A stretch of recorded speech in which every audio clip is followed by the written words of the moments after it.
So I'm really excited about this particular project. I was lucky enough to find a sprinkler head located right here that we didn't know was even here before. Since I've been here, which is going on my 5th year, this T complex, we're running into irrigation issues, and I'm not exactly sure where the problem's coming from. This is exciting because I think this could be a potential problem of why the whole complex isn't running how it should. So I'm going to dig it up, investigate the wiring and all that good stuff, and hopefully I can find the solution to my problem of 5 years.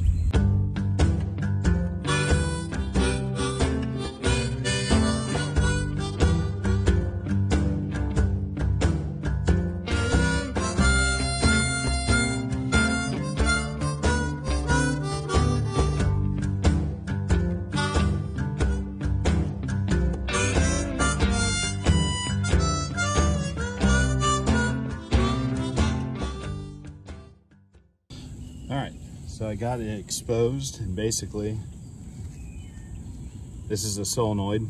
This goes on, this little green thing goes on the nose here of the sprinkler, and that basically tells it to turn on and off.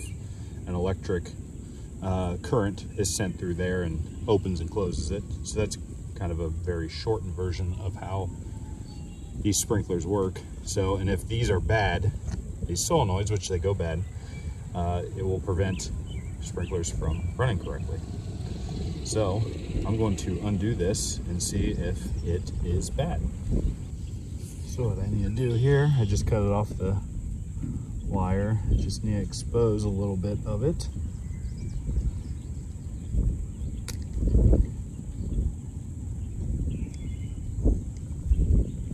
And I'm no electrician, so if I use any terms incorrectly, I apologize.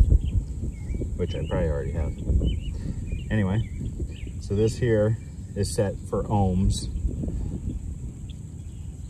And right now it reads 1. We want this number, when I connect these 2 leads to each wire, I want it to read anywhere between 27 and 33. So for instance, this is a new one. If I have to replace it, I'll use this one. If I connect the leads,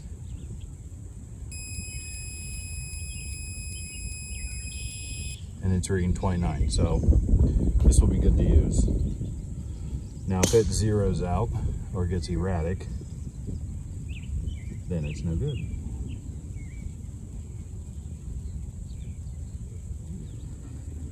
Which this is a very good sign.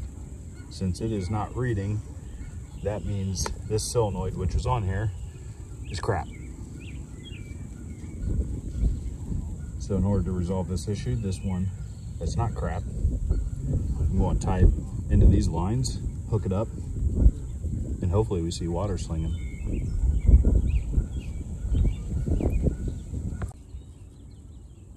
Now that we got irrigation up and running, time to test out this sprinkler here on One Ridge T.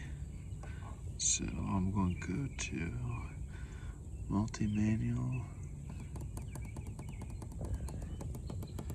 Move it down to sprinkler 24, which is what it is. Hit the go button, and I don't see any sprinklers.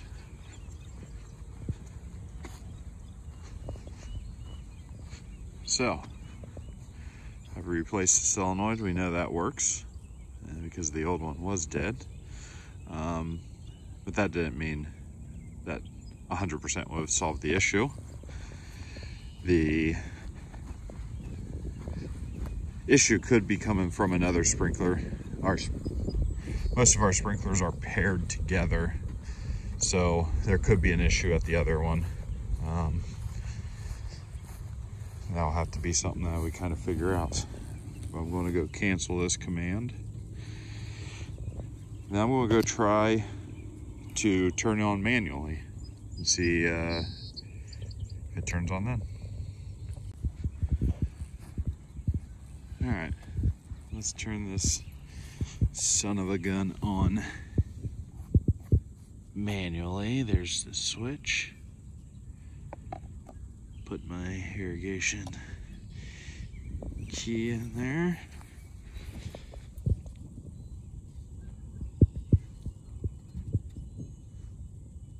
And nothing. Interesting. So that could be another reason why it's not turning on from the irrigation box, is it doesn't turn on, period. So I think the next step in that process will be to take the sprinkler head apart and see if down where we connect it into the water lines underground, see if there is anything blocking it. That would be the only reason that wouldn't turn on manually by the switch, is something is blocking the water from getting to the head. So another day. I have the water turned off over by One Valley T. That way I'm going to start digging this up, start unscrewing it from the water line, and that should be able to tell us a little bit more of why this isn't turning on. My guess, it's probably clogged with a whole bunch of gross silt and things like that, but I guess we'll wait and see.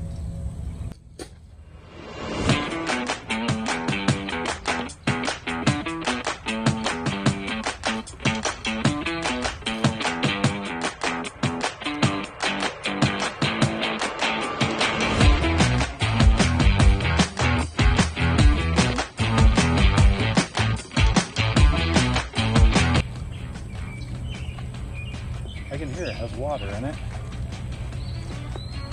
Huh. Very strange. I'm going to turn on a nearby sprinkler to relieve some pressure. That way when I unscrew it, I don't get blasted with water in the face.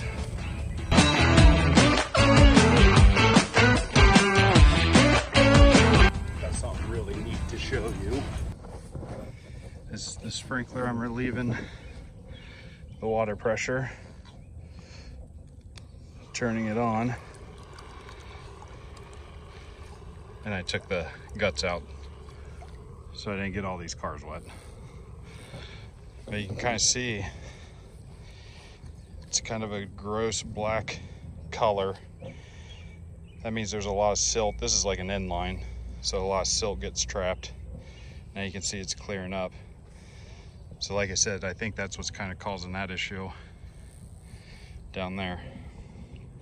So as soon as this lets up a little bit, I'll be able to unscrew that other head.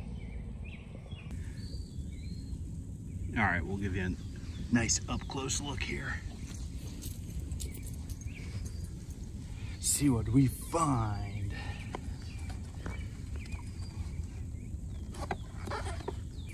Well, there's water's getting to it.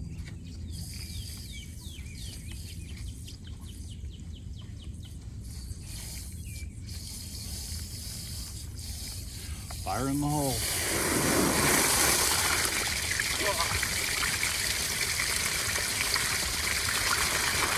Maybe I'll try connecting another sprinkler.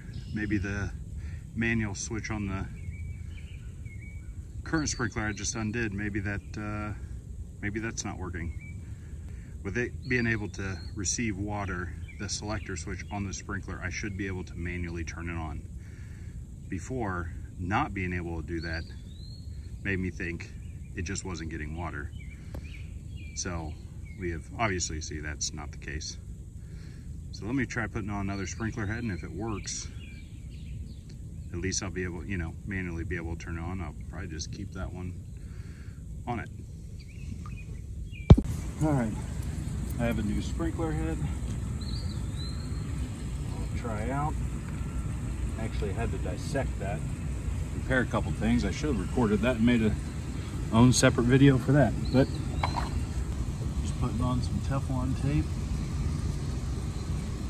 This sprinkler is not an active fitting, so therefore I have to do this to make sure it doesn't leak.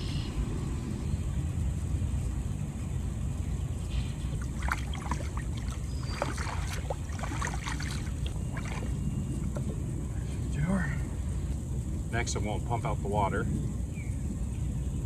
Then we'll turn on the water, make sure we don't have any leaks.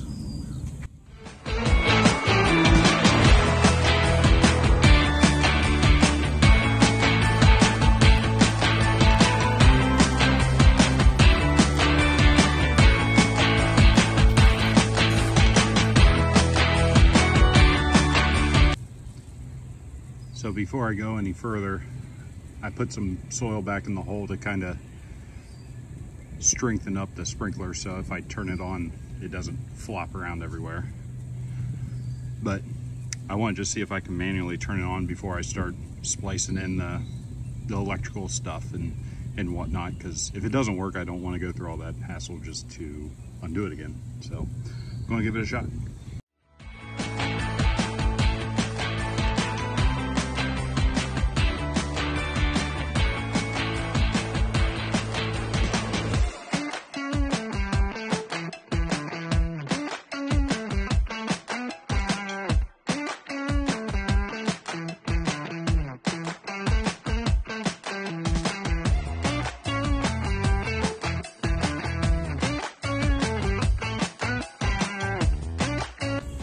That. Now I'm going to go ahead and hook up the new solenoid and actually see if it now operates from the satellite. All right, folks, let's test this out. Wired it back up and hopefully hit the go button.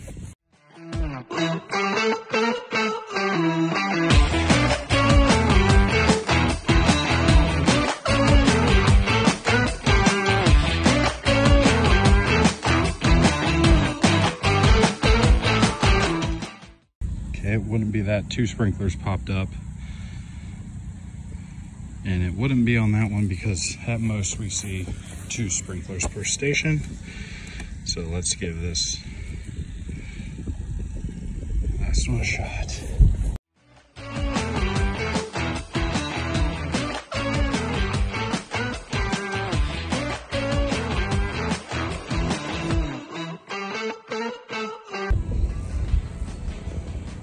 There you have it, folks. I still have an issue on one ridge T-complex.